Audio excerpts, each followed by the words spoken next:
Assalamualaikum warahmatullahi wabarakatuh. Halo teman-teman semua. Di video ini saya dan teman saya akan menjelaskan tentang skenario pembelajaran menggunakan pendekatan CTL. Sebelum lanjut ke materi berikutnya, perkenalkan terlebih dahulu anggota dari kelompok ini. Hai, perkenalkan nama aku Aulia Noventi Putri Nuramadani dari Prodi PBSI STKIP Singkawang. Hai, perkenalkan saya Kasensia Melsi. Yuk kita pelajari lebih jauh lagi. Let's go.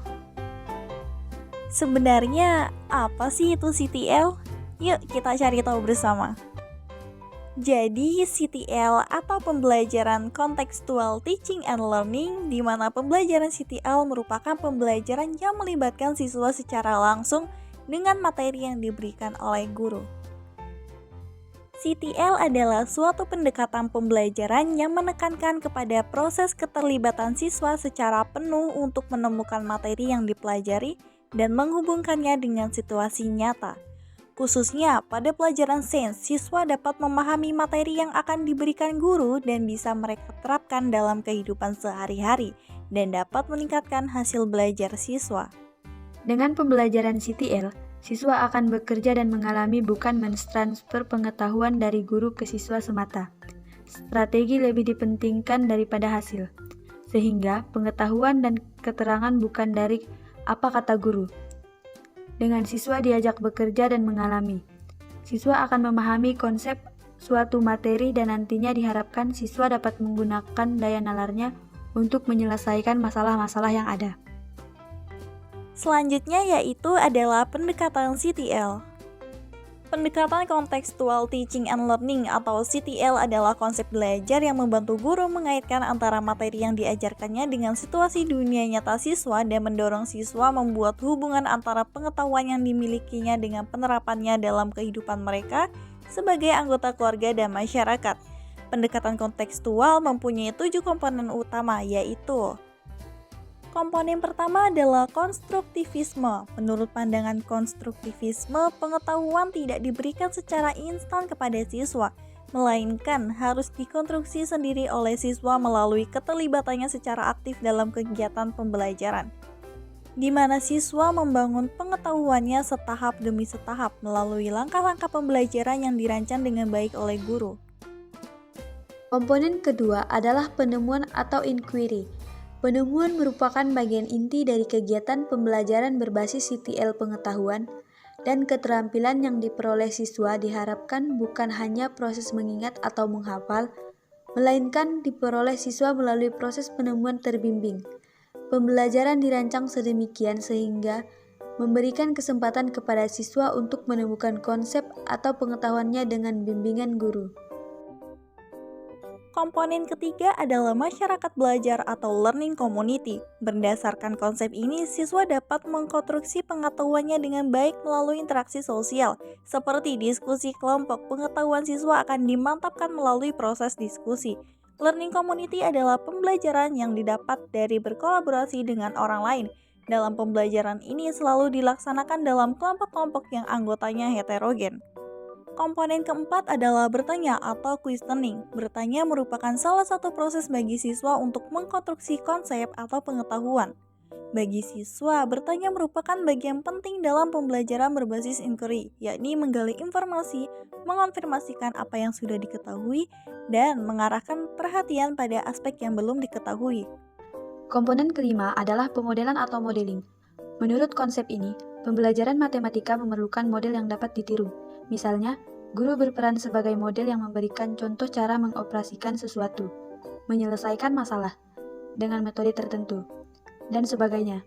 Dalam pembelajaran, 3 siswa juga dapat berperan sebagai model yang memberikan contoh kepada teman sekelasnya, yakni ketika siswa berusaha memaparkan ide atau hasil yang didiskusikan kepada teman sekelas.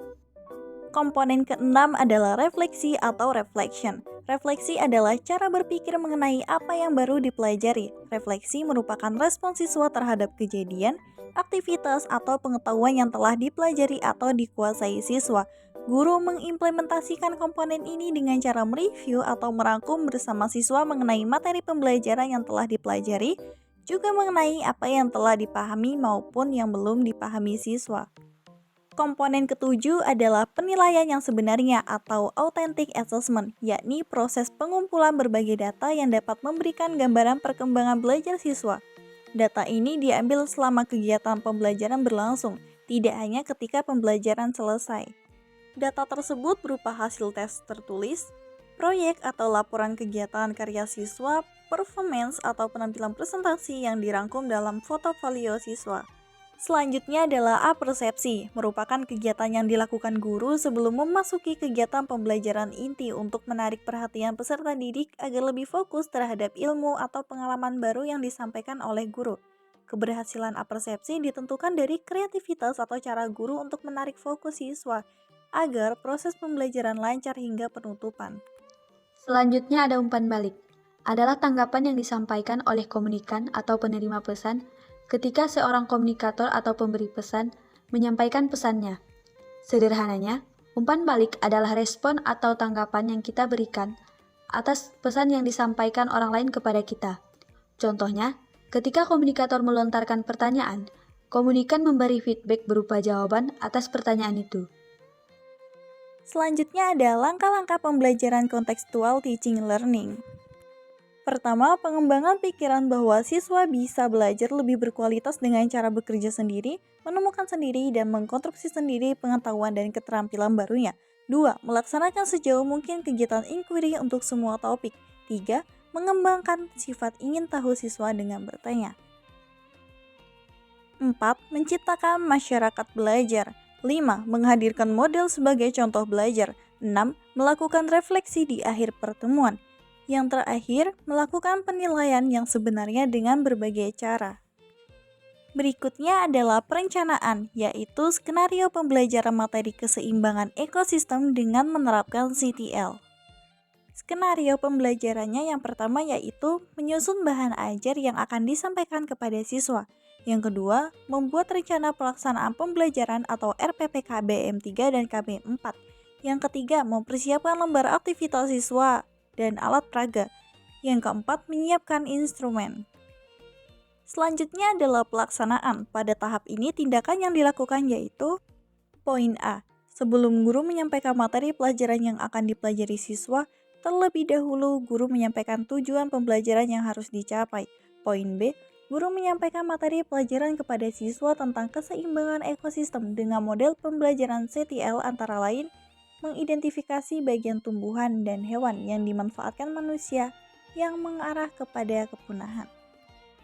Poin C. Guru membagi siswa menjadi beberapa kelompok yang terdiri dari 4 kelompok. Poin D. Guru membagikan materi serta LKS kepada masing-masing kelompok. Poin E.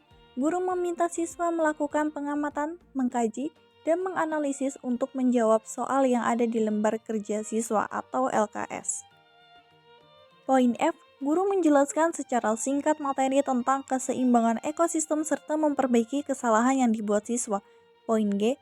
Guru memberikan kesempatan kepada siswa untuk mengungkapkan hambatan kesulitan yang dialami selama pembelajaran yang dilakukan oleh observer terhadap aktivitas siswa dalam waktu 20 menit. Nah, itu tadi adalah video mengenai CTL. Semoga apa yang saya dan juga teman saya Melsi sampaikan dapat bermanfaat bagi kita semua.